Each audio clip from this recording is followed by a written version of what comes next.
It's that time again. Time to explore the strange world of the paranormal. And tonight, I want to tell you a rather bizarre story concerning one of the oldest known games to mankind, chess, or at least an old chess set. But let me start at the beginning.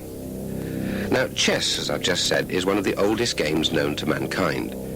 It was supposed to have been invented many thousands of years ago by the ancient Chinese, having developed from an even older game of mahjong. Throughout the centuries, it's been held to be a game of strategy, like opposing sides fighting a war. King John of Magna Carta fame is supposed to have worked out strategies on his chessboard and then applied them to his handling of his nobles and barons. The French King Louis XV was said to have whiled away many wasted hours playing the game, although woe betide anybody who beat him. But to tonight's story. It all began some 8 years ago when a friend of mine bought an old chess set at an auction. He collected antiques and curios, and he'd seen this particular chess set in the catalogue of items for sale, and as he said later, he felt strangely drawn to it. Whatever the cost, he knew he must have it. The set was unique. As far as the historians could ascertain, it was made at the time of the Civil War in England in the 17th century. It was hand-carved, and the pieces, which were on average 6 to 8 inches in height, depicted on one side the forces loyal to the English King Charles I, and on the other side the forces of the Roundheads loyal to the great protector Oliver Cromwell. The workmanship was superb, and even though it was very old and had obviously been used a great deal, nevertheless the set was in remarkable condition.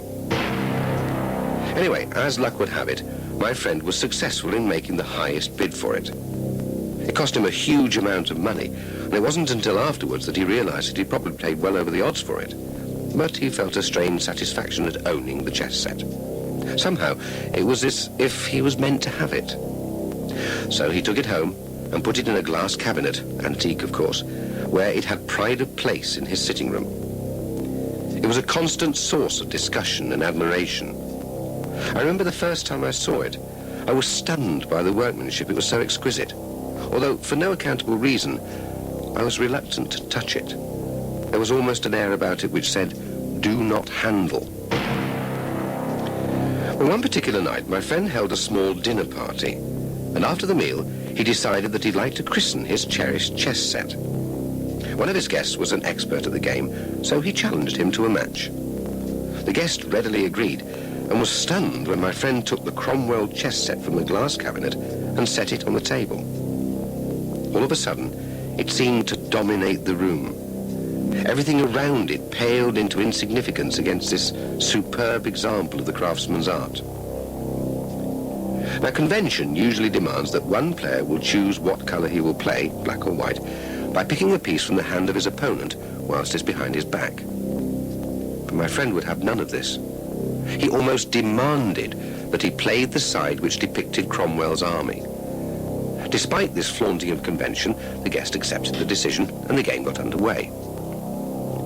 But almost as soon as it started, a change came over my friend. He attacked his opponent's pieces with a ferocity which was completely out of character. It was as if his very life depended on winning the game. None of his other guests had ever seen him like this. Normally, he played chess in a gentlemanly fashion. The image he was now presenting was completely alien to his normal behavior. Whenever he captured an opposing game piece, he whooped with delight and removed it from the board with indecent haste. And whenever one of his pieces was captured, he seemed to sink into a deep sulk, as if he'd been personally insulted. The game lasted a mere 30 minutes, quite fast by normal standards. And as luck would have it, as the guest was an expert at the game, he won. As soon as he announced checkmate, my friend looked stunned. And then suddenly he stood up quickly, sending the chessboard flying, and stormed from the room in a foul temper. Well, naturally, as you'd expect, this put a damper on the party, and very soon afterwards, the other guests drifted off home, bewildered at the sudden change in their host's manner. Most people put it down to my friend being carried away by the thrill of the game. But it wasn't quite as simple as that. Because from that night onwards, my friend was a changed man. For a start, he wouldn't even talk to his opponent again. He refused to answer the telephone to him, and if he saw him in the street or in a bar, he turned the other way. The other guests fared no better either. They found themselves almost barred from the house. My friend's wife found that she had to invite her friends round to the house when she was sure that her husband would not turn up. And then she quickly learned to lie to him when he asked if she'd seen anybody. Because if she mentioned any of the people who had been there at the party, he'd fly into a rage and accuse them of being sponges and turncoats, only interested in them for what they'd got and what they could get their hands on. He seemed convinced that they were plotting to ruin his business and disgrace him. And then the nightmares started. My friend would dream a constant dream in which he saw himself surrounded by strange men in flamboyant clothes who were advancing towards him with thin swords pointing at his heart. And he was unable to move. And just as one of the men lunged towards him, he'd wake up in a cold sweat. This went on night after night, and very soon it began to tell on my friend. He became pale and thin. He lost nearly 2 stones in weight in only 5 weeks. His work suffered. He became bad-tempered and intolerant. But what was most bizarre, he started to play with his Cromwell chess set by himself. He set it up in his dining room and would sit for hours on end looking at it and playing and replaying the game he had had the night of the party. All the while, he'd mumble to himself as if he was trying to work out why he'd lost the game. One day, in desperation, his wife rang me and told me about the change which had come over my friend. She implored me to come over and try to bring him to his senses. She asked me because I'd known him for many years and I'd not been present at the party, so I was still an acceptable person in his eyes. Well, naturally, I agreed. And 2 nights later, I went over to their house. His wife answered the door, and I could immediately see the effect this was having on her. But I wasn't prepared for what I saw that had happened to my friend. He was unrecognizable. He was sitting at the table playing with the chess set. At first, he completely ignored me, but after a while, he seemed to suddenly become aware of my presence, and he turned to look at me. His eyes were full of the most malevolent hate I have ever seen in a person. They were sunken, and they seemed to glow with an inner hatred which, if I hadn't known the man, I'd have thought he was about to attack me. I know it sounds hysterical, but those were my first impressions.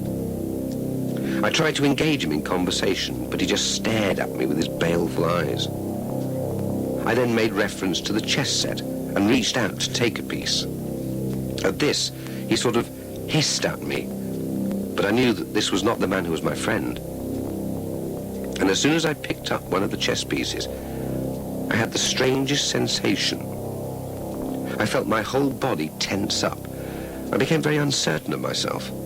It was as if I was suddenly in the presence of, well, a power which I didn't understand. And I freely admit that I also felt scared. I didn't know why. I just began to tremble from head to foot. The chess piece seemed to get hot in my hand, so much so that I was forced to drop it. And as soon as I released it, I became myself again. I next became aware of a strange noise and was staggered to find that my friend had half risen from his chair and was snarling at me like a wild animal. At the same time, I got the distinct psychic image of a short, stocky man of middle years with a large nose, on the end of which was a wart. And instinctively, I knew what was wrong. I looked at the chess piece I'd just handled, and I wasn't surprised to see that it depicted Cromwell himself. Well, to cut a long story short, I eventually persuaded my friend that I wasn't an enemy. I wanted to help him.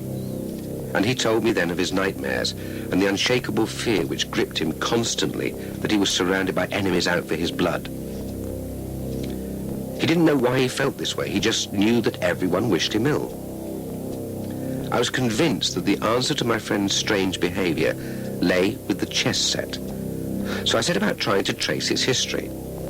I consulted many experts, historians, antiques experts and the like, and eventually between us we were able to piece together the history of the chess set. Although it couldn't be definitely proved, we believe that that chess set was one actually used by Cromwell himself some years after he became Lord Protector of these islands. We found documents which stated that when England had settled down after the Civil War, Cromwell had retired to his house in the country where he spent his time playing chess and reading. And at the time, he was approached by his generals and asked if he would consider being named the new King of England. Well, at this he'd erupted into a great rage and had almost attacked the men who posed the offer, saying that he'd fought long and hard to rid this land of the privileged classes. And from that time, he'd lapsed into a sullen, unapproachable temper. At his death, he confessed that he believed that, as he'd refused to take the crown of England, his one-time friends had begun to plot against him, because all they wanted was the special privileges that noble rank could afford them, and this had been denied them because Cromwell had been so set against this idea. We persuaded my friend to sell the chess set, and from the moment that it was out of his hands, he reverted to the person we all knew and respected. He gained his weight again, and his temper mellowed to what it used to be. Where the chess set is now, I don't know. But if you ever come across it when you're browsing in an antique shop, buy it at your peril. You might come under the latent influence of its hidden power, the power instilled in it by one of the cruelest men in English history.